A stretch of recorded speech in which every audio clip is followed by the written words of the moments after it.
Olá, meus queridos irmãos. Aqui quem fala é o seu irmão André Luiz Lima Soares. E hoje muito feliz de poder novamente participar dos estudos evangélicos da Fraternidade Espírita Paulo de Tarso. Iremos fazer justamente o estudo do capítulo 13, item 14 do Evangelho segundo o Espiritismo, bem como a questão 172 do Livro dos Espíritos.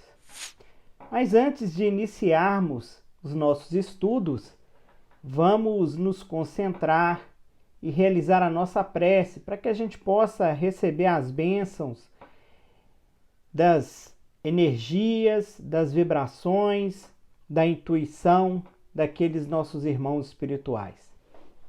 Senhor Jesus, muito obrigado pela oportunidade de estarmos aqui reunidos, estudando os seus ensinamentos.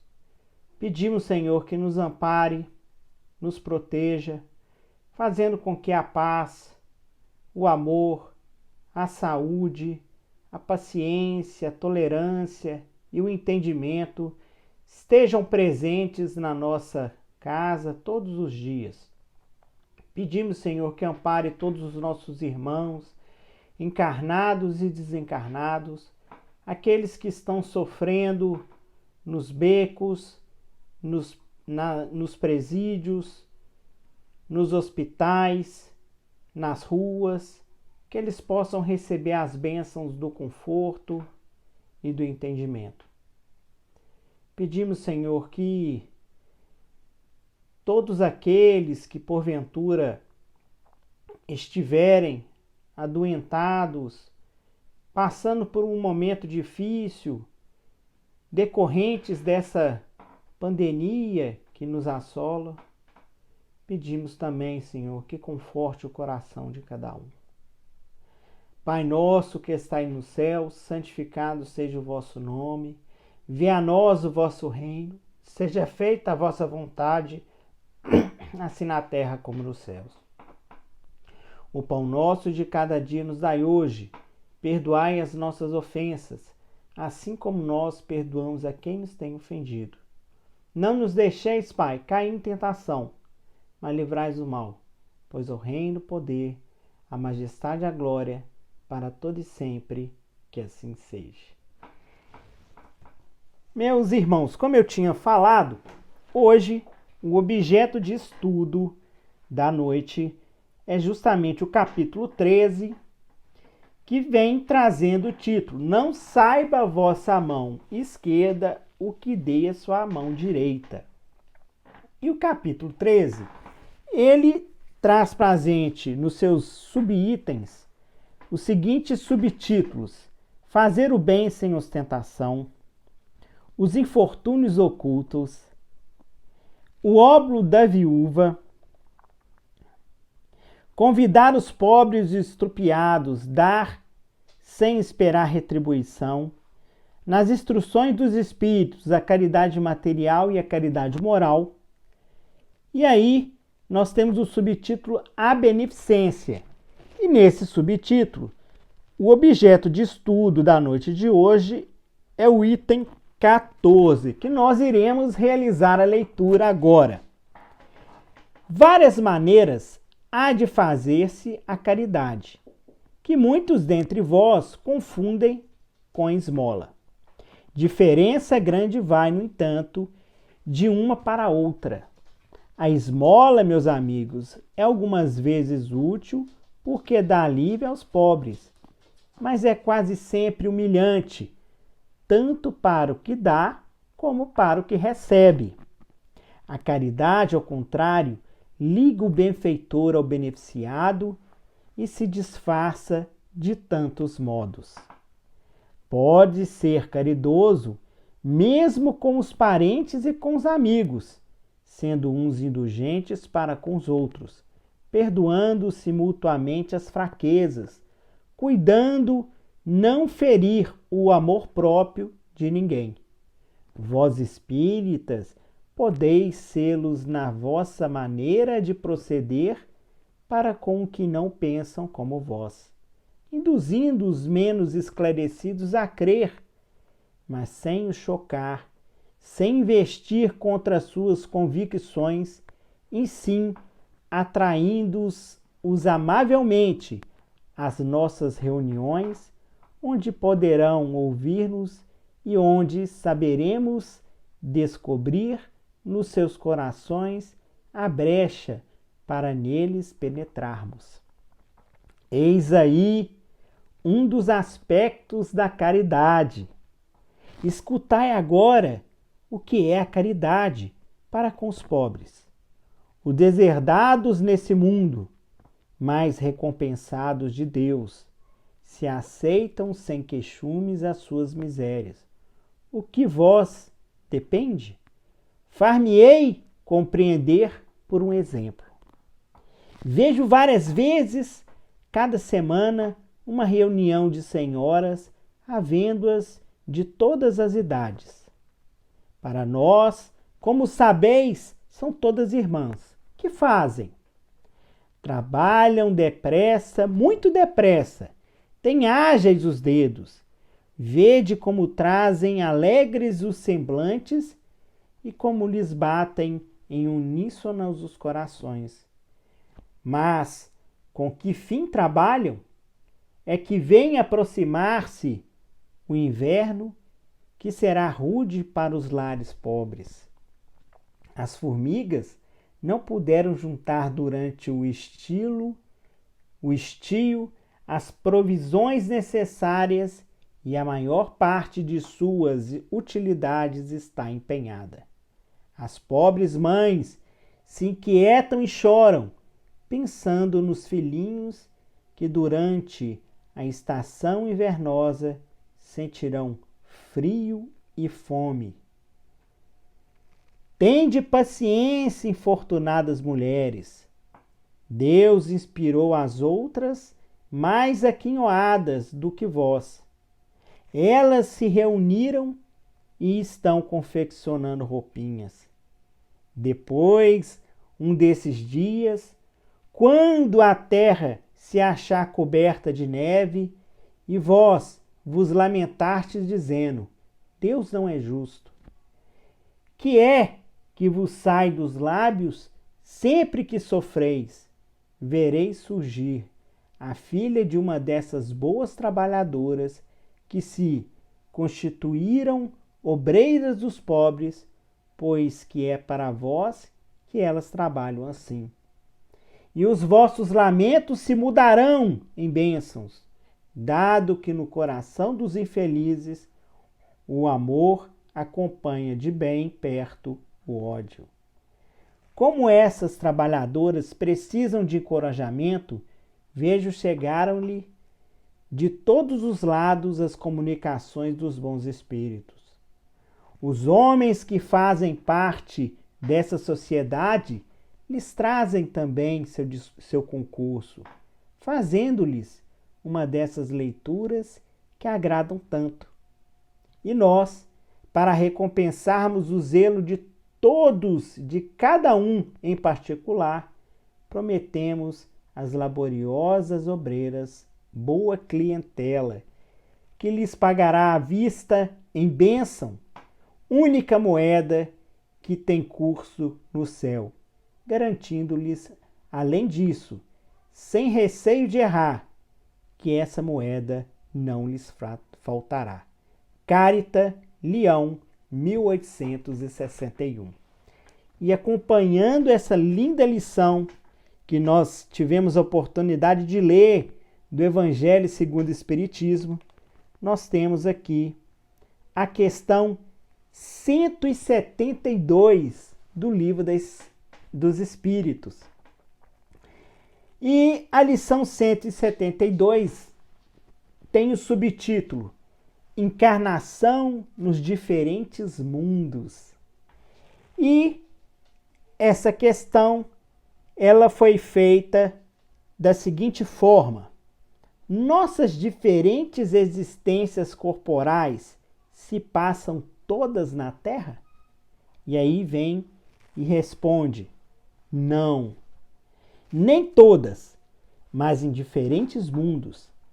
As que passamos na terra não são nem as primeiras nem as últimas, embora sejam das mais materiais e mais distantes da perfeição. Então, meus irmãos, fazendo a leitura do trecho do Evangelho e do Livro dos Espíritos, podemos realizar inúmeras reflexões. Reflexões essas que tocam profundamente o nosso coração. Primeiro, quando estudamos o capítulo 13, já percebemos que ali está falando sobre a caridade. E a parte da beneficência é justamente sobre a caridade material, onde nós sabemos que existem várias maneiras de realizar essa caridade, segundo o próprio Caritas vem trazendo para todos nós. E quando falamos em realizar a caridade material, de uma linha muito tênue, muitos questionam, olha, mas essa caridade material é a mesma coisa da gente realizar a beneficência e a caridade material, é a mesma coisa da gente dar uma esmola? Então, Caritas, no seu capítulo 13, lá no item 14, vem justamente mostrar para todos nós a diferença entre você realizar a caridade e você simplesmente dar uma esmola. Quando falamos na realização da caridade, nós temos o seguinte: a caridade ela pode ser praticada de duas formas. Nós temos aí a caridade material, que é o ato de você entregar algum bem. E aí esse bem pode ser uma roupa, ele pode ser uma comida, pode ser um auxílio, um dinheiro, como você também tem a possibilidade de fazer a caridade moral, que é uma prece, um abraço, uma conversa. E aí, Caritas vem diferenciar.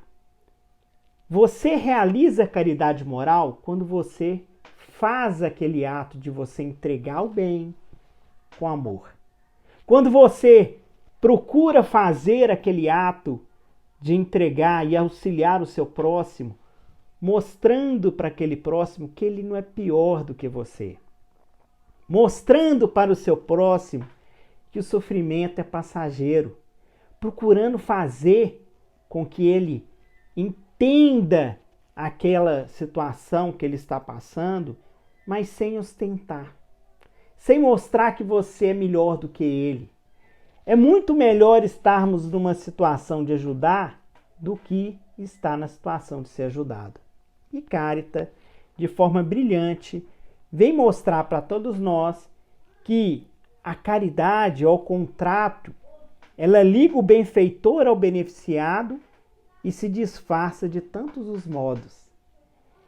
E a esmola, por algumas vezes, ela é útil. De fato é útil, porque você está ajudando aquele que precisa. Porque ele alivia aos pobres. Mas ela quase sempre é humilhante. Tanto para quem dá, como para quem a recebe.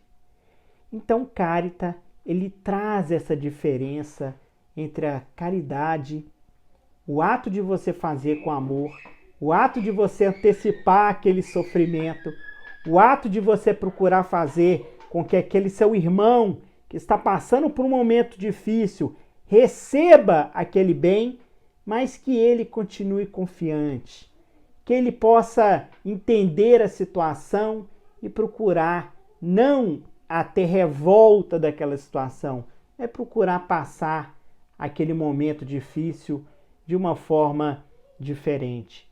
Isso a caridade ela auxilia. Isso a caridade, que é o amor, é uma das facetas do amor, ela proporciona.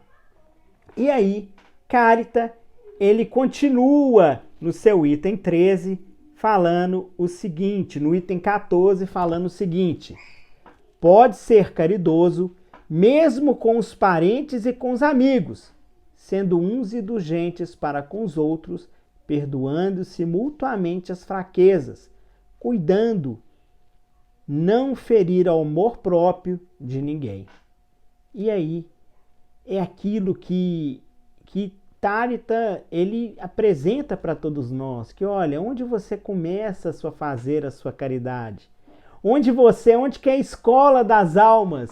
Onde que você vai treinar esse ato? Dentro da sua casa. Onde lá nós temos as pessoas que verdadeiramente amamos, como também temos as pessoas que, por sua vez, por uma questão do passado, estamos aqui para resgatar com amor aquilo que um dia fizemos com a dor, que são os credores do passado, que é aqueles que nós temos dificuldade de relacionar. Então, Cáritas, ele, de uma forma muito ampla, ele fala, você pode iniciar essa caridade, inclusive dentro da sua casa, né? Perdoando os atos que aqueles praticam contra a sua pessoa, procurando sempre estar ajudando de qualquer maneira. Isso é um teste, isso é o exercício da caridade todos os dias, porque o lar é a nossa primeira escola.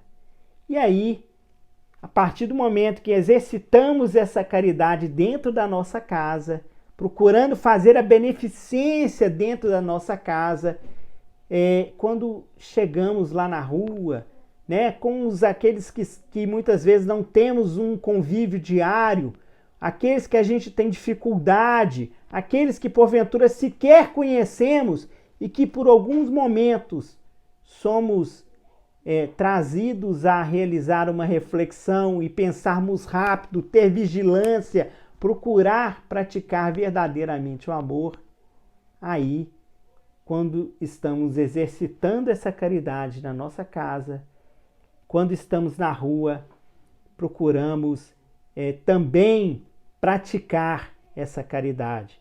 E aí fica um pouco mais fácil, porque em casa, que é a nossa primeira escola, se temos uma certa conduta, né? E na nossa casa, são aquelas pessoas que temos, de certa forma, liberdade, e aí, com isso, a gente consegue errar mais. É natural que isso aconteça.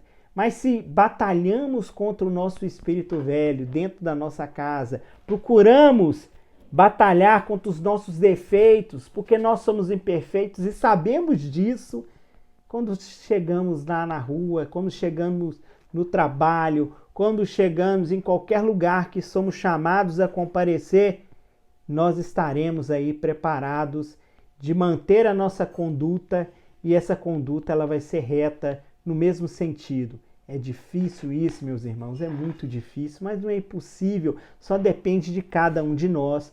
E Cáritas, ele levanta essa reflexão para que possamos ter cuidado, para que possamos ter atenção e procuremos a seguir esses seus ensinamentos que estão aqui narrados. E aí, Cáritas, ele traz para a gente a seguinte narrativa. Vós espíritas, ou seja, cada um de nós, podeis sê-los na nossa maneira de proceder para com os que não pensam como vós, induzindo os menos esclarecidos a crer, mas sem chocar, sem investir contra suas convicções, e sim atraindo-os amavelmente às nossas reuniões, onde poderão ouvir-nos e onde saberemos descobrir nos seus corações a brecha para neles penetrarmos. E aí vem falando para todos nós espíritas a necessidade do nosso exemplo, a necessidade de procurarmos manter a nossa conduta cristã, a nossa conduta espírita da melhor maneira possível, e não conflitar com aqueles que não coadunam com as nossas ideias, com as nossas filosofias, com o nosso raciocínio, com a nossa forma de ser e de agir, porque é o tempo. O tempo é o nosso melhor amigo. Ele vai resolver, ele mostra quem são as pessoas. O tempo, ele acalma o nosso coração. E o tempo, ele faz com que os problemas resolvam naturalmente. E a partir do momento em que procuramos fazer com que tempo seja verdadeiramente nosso amigo, através do nosso dia a dia, procurando dar o nosso exemplo, é natural que aqueles que estão à nossa volta e que não acreditam ou sequer têm o mesmo entendimento que nós espíritas temos, ele fica ali reflexivo, ele fica pensativo, ele fica imaginando, olha, poxa, a conduta dele é tão diferente, eu procuro fazer assim, ele não reage. Eu faço daquela outra forma, ele me perdoa. Ele procura, toda vez que eu vou brigar com ele, ele silencia. Eu tenho uma conduta mais ríspida, ele sorri. Então, a partir do momento em que a gente procurar combater o mal com o bem, e aí que está o grande segredo da beneficência, procurar pagar qualquer ato contrário àquilo que Jesus nos ensinou com amor, naturalmente, aquela pessoa, aquele nosso transgressor, aquele que está nos provocando, nos testando, aquele que é um credor do passado, ele vai fazer uma reflexão. E nada suporta o amor. Sempre sucumbe-se ao amor. E aí, com isso, a partir do momento que isso acontece, é natural que as pessoas elas vão procurar mudar, vão procurar entender. E quem sabe a gente vai poder estar ajudando aquele que um dia nós tivemos a oportunidade de pagar. E aí nós teremos a oportunidade de pagar com amor aquilo que de fato um dia fizemos com a dor. E aí, meus irmãos, Cáritas ele dá um exemplo lindo daquelas pessoas que, como muitas que nós conhecemos, auxilia, né, os outros através da costura, através do trabalho, do doar, né, do procurar ajudar o próximo, dando um pouquinho do seu tempo, procurando ajudar o próximo, dando um pouco do seu esforço, e isso é maravilhoso. A partir do momento em que aquela pessoa que está ali passando por um momento difícil, ela recebe o carinho, né? Recebe aquele bem, aquele agasalho com carinho, aquele sentimento de revolta que às vezes, por um momento que ela desconhece, ou até por uma ignorância que ela tem, né, de desconhecimento dos ensinamentos de Cristo, ou por não entender os motivos pelos quais ela vive aquele sofrimento, aquele sentimento ele muda. E aí, de ódio, segundo Cáritas, ele pode se transformar em bênçãos. Bênçãos para todos nós que procuramos praticar a beneficência. E aí, com o intuito de ilustrar a lição de hoje, eu trago para vocês, meus irmãos, o livro Espírito da Verdade, que foi psicografado por Francisco Cândido Xavier e Valdo Vieira, a lição intitulada História de um Pão. E essa lição, ela vem ilustrar justamente o capítulo 13, o item 14 e 15 do Evangelho, e traz a seguinte narrativa. Quando Barsabás, o tirano, demandou o reino da morte, buscou debalde reintegrar-se no grande palácio que lhe servira de residência. A viúva, alegando infinita mágoa, desfizera-se da moradia, vendendo-lhe os adornos. Viu ele, então, baixelas e candelabros, telas e jarrões, tapetes e perfumes, joias e relíquias sob o martelo do leiloeiro, enquanto os filhos querelavam no tribunal, disputando a melhor parte da herança. Ninguém lhe lembrava o nome, desde que não fosse para reclamar o ouro, a prata que doara aos mordomos distintos. E porque, na memória de semelhantes amigos, ele não passava agora de sombra, tentou o interesse afetivo de companheiros outros da infância. Todavia, Entre estes, encontrou simplesmente a recordação dos próprios atos de malquerência e de usura.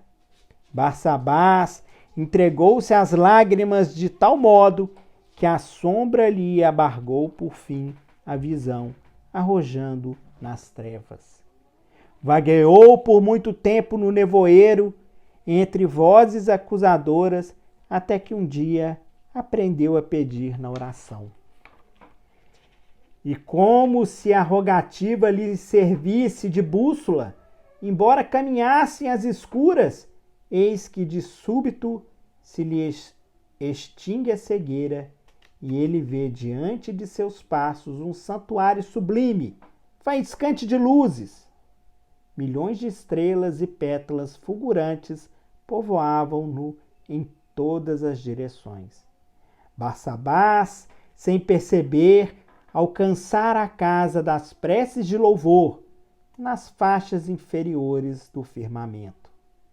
Não obstante, deslumbrado, chorou, impulsivo, ante o ministro espiritual que velava no pórtico. Após ouvi-lo generoso, o funcionário angélico falou sereno. Barsabás, cada fragmento luminoso que contemplas é uma prece de gratidão que subiu na terra. Ai de mim, soluçou o desventurado, eu jamais fiz o bem.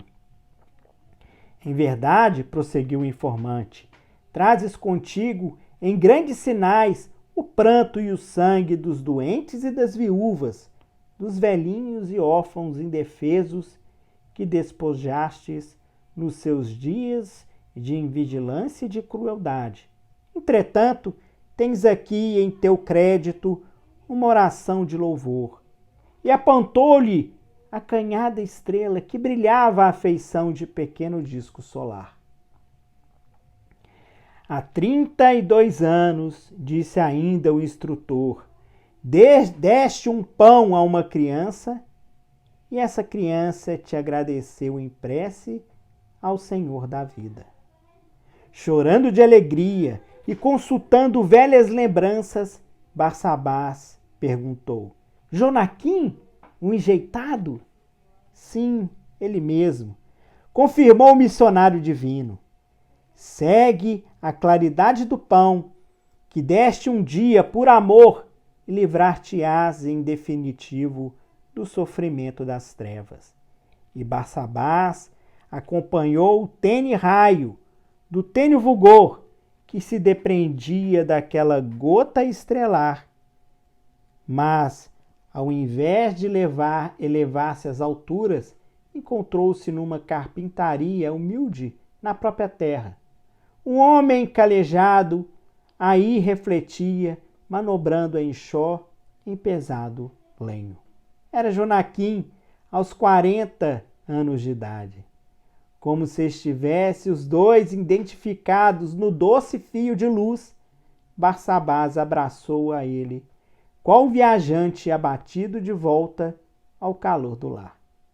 Decorrido um ano, Jonaquim, o carpinteiro, ostentava sorridente nos braços mais um filhinho, cujos louros cabelos emoldoravam pelos olhos azuis. Com a bênção de um pão dado a um menino triste, por espírito de amor puro, conquistara Barsabás, nas leis eternas, o prêmio de renascer para redimir-se. Irmão X.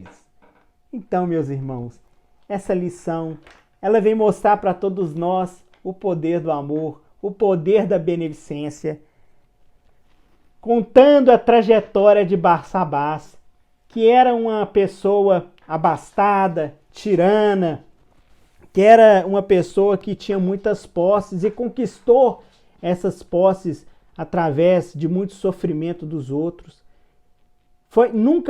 Após o seu falecimento, não foi lembrado como aquele que fez o bem, mas sim aquele que ficou preocupado só em ajuntar riquezas. Estava numa situação em que a própria esposa não queria lembrar de tudo que ele deixou, vendendo todos os seus bens, os filhos brigando pela herança, E aí, diante de tudo isso, descortinando os seus olhos, ele entrou numa tristeza profunda e com isso vagueou pela escuridão até ele encontrar um caminho através da oração. E através dessa oração, depois de muito sofrimento, ele encontrou com um espírito, com um anjo, onde esse anjo levou até um local onde estava ali as orações que eram feitas para aqueles que um dia, né, fizeram o bem aqui na terra. E foi através de um pão dado a uma criança, Jonaquim, que Barsabás teve a oportunidade de reencarnar aqui na terra e reiniciar a sua história, fazendo diferente daquilo que ele um dia fez no passado. E com isso, nós temos a lição, a questão 172 do Livro dos Espíritos, onde traz a seguinte pergunta: nossas diferentes existências corporais se passam todas na Terra? E aí a gente lembra que a Terra que vive, né, hoje é um mundo de expiação e provas, onde nós que somos imperfeitos estamos aqui para poder fazer com que quem sabe consigamos realizar a nossa reforma íntima, transformar a nossa conduta, fazer com que possamos subir as nossas escadas evolutivas. A Terra, ela é simplesmente a oportunidade que temos para com isso. Porque como imperfeitos somos, vivemos num mundo que é imperfeito. E aí, o Espírito da Verdade responde a pergunta, a seguinte questão 172 da seguinte forma: não, nem todas, mas em diferentes mundos. E aí ele dá a visão, né, dos mundos que são mundos primitivos, de expiação e prova, regeneração e mundos felizes. As que passamos na Terra não são nem as primeiras nem as últimas, embora sejam as das mais materiais e as mais distantes da perfeição. E nós vamos adquirir essa perfeição através de mudarmos os nossos hábitos e através da caridade, através da realização da beneficência, estaremos dando um passo gigantesco para isso. Meus irmãos, que Deus nos ampare, nos abençoe. Boa noite a todos. E agora eu passo a palavra para nosso irmão Lucas continuar os estudos. Muito obrigado.